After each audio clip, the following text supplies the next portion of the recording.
Welcome everyone, my name is Jacob. Thank you for joining me. This is Hunt Detail, and last week I talked about getting to the gun range to sight in your weapon of choice, whether it be a rifle, a muzzleloader, a slug gun.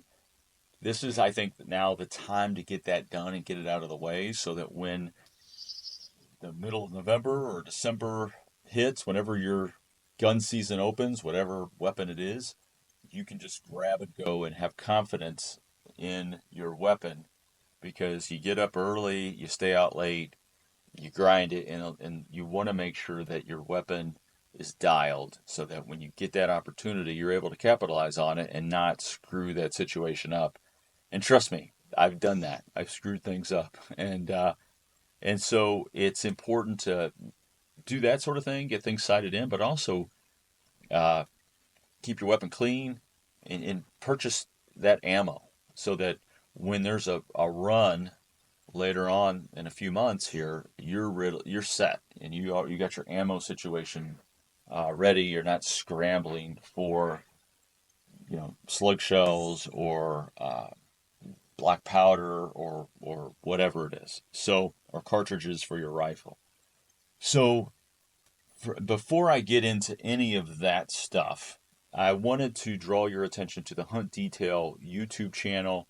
Got a couple of things that are going to be dropping and things that have dropped. First of all, last week I dropped a comparison of the Beast broadhead. It's a 125 grain 2-inch cut, and it's compared to the Sever 2.0 Ti.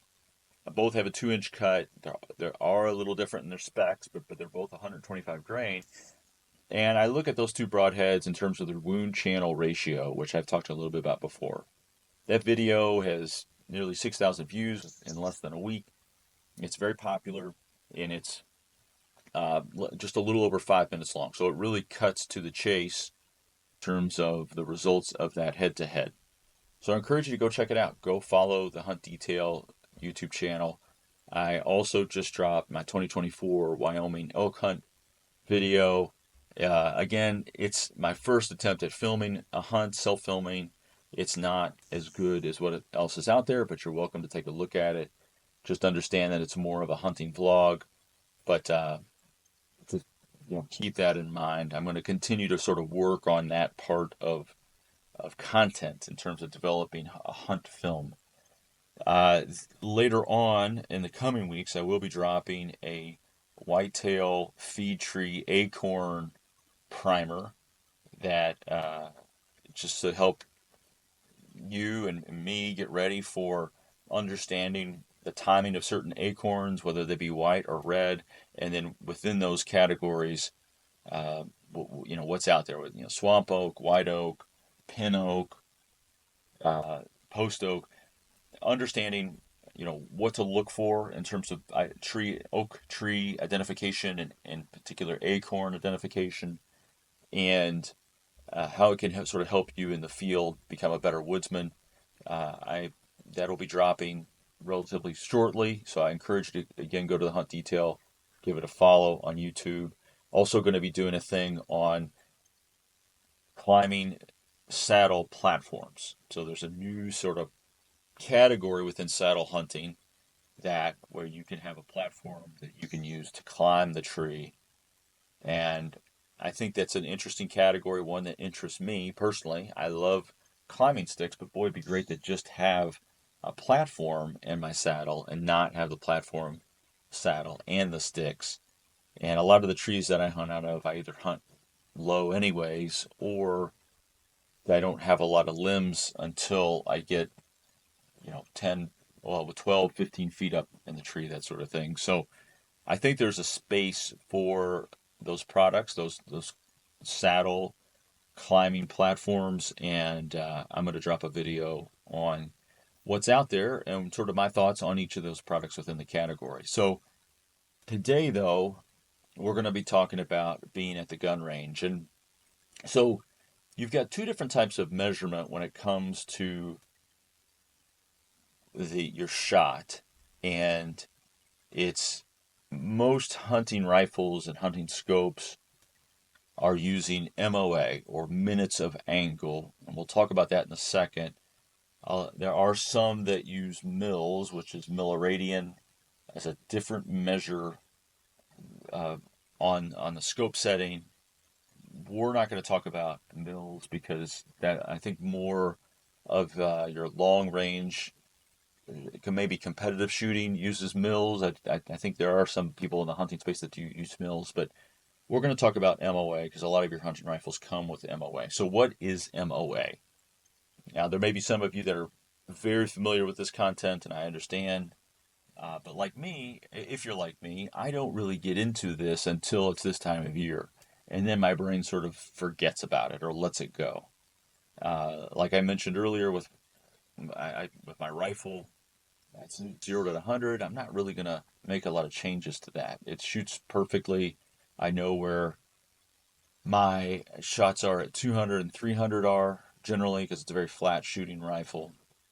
So I'm not making any changes. So when I go to the gun range, it's like, oh yeah, what does all this stuff mean? And how do I adjust my scope? And how do I, what do I need to understand as it relates to my setup for my rifle or my muzzleloader or my slug gun? So a minute of angle, if you think about it this way, if you think of a circle and you cut that circle into 60 slices, well, there's 60 minutes in an hour. So you can sort of think about that circle as a clock. And so that slice uh, uh, is 1/60th of a slice is 1/60th of that circle. So it's sort of 1 minute or 60 of that angle. And if you were to take two laser pointers and put them at the center of that circle and had them point in, at 1/60th of a degree apart, at 100 yards, those two beams would be just about a little over an inch apart. So it's actually 1.047. So when someone says, but we're just going to say it's an inch, for hunting purposes, we're not doing long range competitive shooting here. A minute of angle is at 100 yards, an inch apart. So an MOA, or a minute, is a minute of angle is about an inch. And so when it comes to the dial on your rifle or your slug gun or your muzzleloader, those dials for wind, which is the turret on the right, and then the turret on the top is your elevation turret. So you have an elevation turret on the top, you have a windage turret on the right, and on the left you may have parallax. Parallax is really just getting the reticle and the target on the same plane in the scope. So if you're shooting at something that's 100 yards away, you dial it to 100. If it's 300 yards away, you dial it to 300. It's I don't know how noticeable it is at times, so we're not going to spend a lot of time on parallax, uh, but that is one of the turrets. It's the turret on the left side of your scope if you have that. Some scopes don't have. So So now that we understand that MOA is 1/60th of a circle and that it's about an inch at 100 yards away, then when you make adjustments, that that mathematics there, that is the sort of the under is the foundation of those adjustments. So when you go to a gun range and you need to sight in your well, we're just gonna say slug gun. I'm just gonna stick with that because that's what I was doing this week. If I want to sight it in for 100 yards or 50 yards or whatever, wherever I want to zero it at, um, if I'm starting fresh with a scope, you really want to make sure that you're setting at that scope properly on. You want it to be level and perfectly north-south on the bed of that gun, on the rings that contain that scope. So you want to make sure, of course, that that's perfectly level. So we're going to assume that that is. And so the first thing that I do, and the first thing that I did last week, is I bore sight first. So and really sort of what you do there is you're lining the gun up perfectly at a target at 25 yards away. Now I get these large targets that sort of have that paint on them, where once you shoot it, when it makes a hole, it has sort of a bright neon paint underneath of it, so it stands out, so you can see where exactly you hit, instead of just a paper target, which is a black hole. And if the sun is bad, you really can't see what's going on. So you want a bore sight at 25 yards, and you are um, also trying to sort of align your scope uh, so that it's also lined up with the bullseye as well, as best you can. And so you're setting that up, and then you're shooting, and then you're trying to figure out, okay, well, where did I hit? Where did I hit? Right, hit left, high, low. And you really want to try to zero in the gun at 25 yards, because then when you start to go out to 50 or and 100, then you're on paper. Because if you're at 25 yards and you're off, say, 3 inches, um, that's when you go out to 100 yards, that same difference is like if you took it and you're off at 3 inches at 25 yards, at 100 yards, that's going to be 12 inches. So, because it's 4 times the distance, you're multiplying that, and you're going to be off 12 inches. You might not even hit paper. So you really want to hit paper and then start to sort of zero it in. Now, um,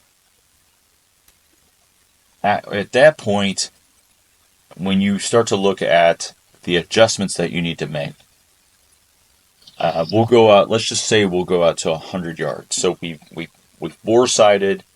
We've maybe let's say we shot high and to the right. So one of the things that I have always found sort of confusing, and I think it's tied to archery. When you adjust an archery sight, if you shoot to the right, you pull your pins to the right so that it forces you to move your arm to the left. And so I think sometimes when I look at adjusting my scope, I'm thinking of it in the same way that I think of an archery sight in those adjustments. And really, you sort of have to disconnect the two. And because for me, I've made the mistake of trying to intuitively make those adjustments, and I end up wasting time and I waste ammo. And really, the way that it works is that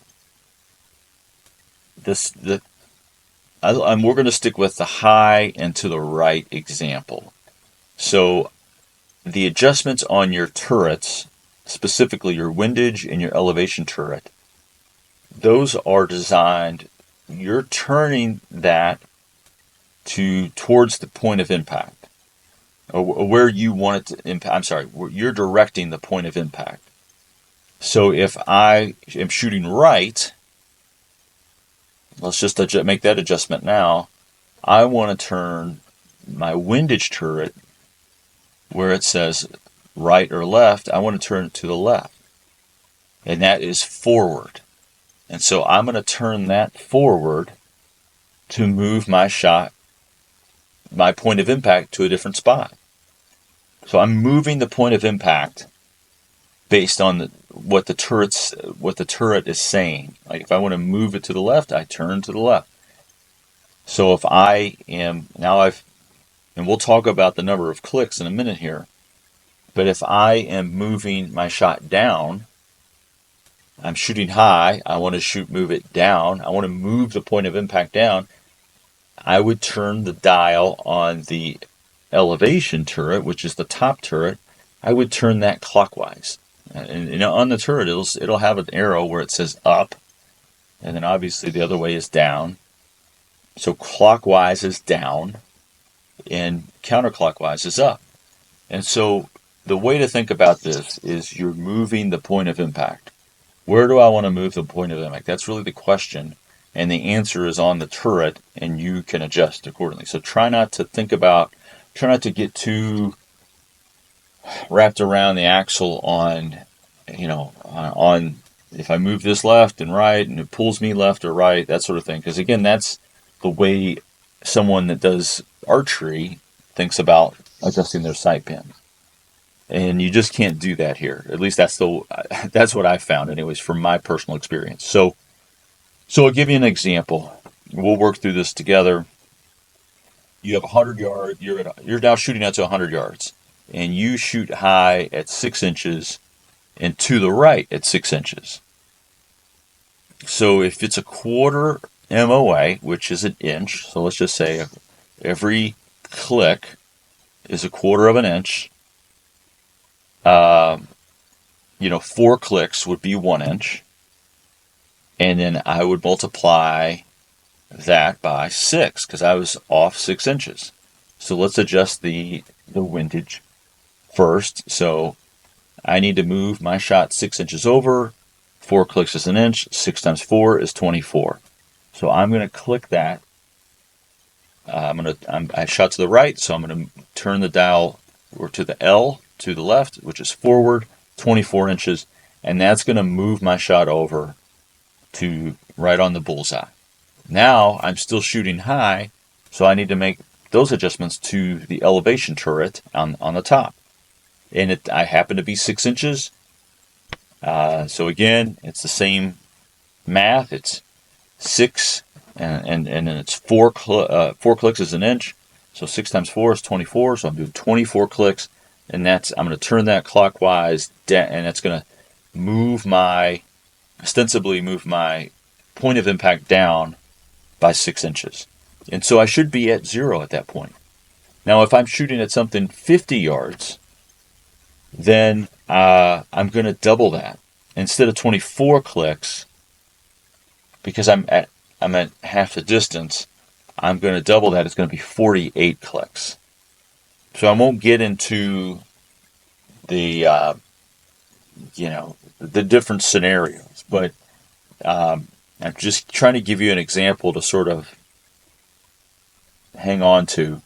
There is, if you go to a website called kevinsworkbench.com, it does have a scope click calculator, and that can be helpful.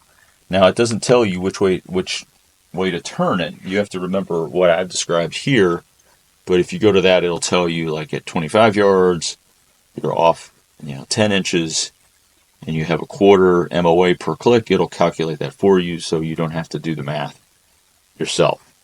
But those are some of the things that you have to think about, and you almost want to be able to write that stuff down before you go, because if you're in the moment and there's like 5 other people shooting and you're like, wait, do I turn it left? Do I turn it right? Do I clockwise, counterclockwise? If you're trying to figure that out beforehand, I have found that I sort of screw it up.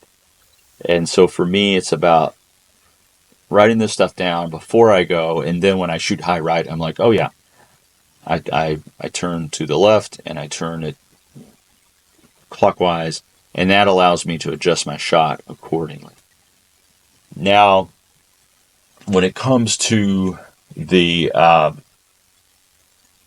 ballistics, is sort of another thing, and we're not going to spend any really amount of time on ballistics.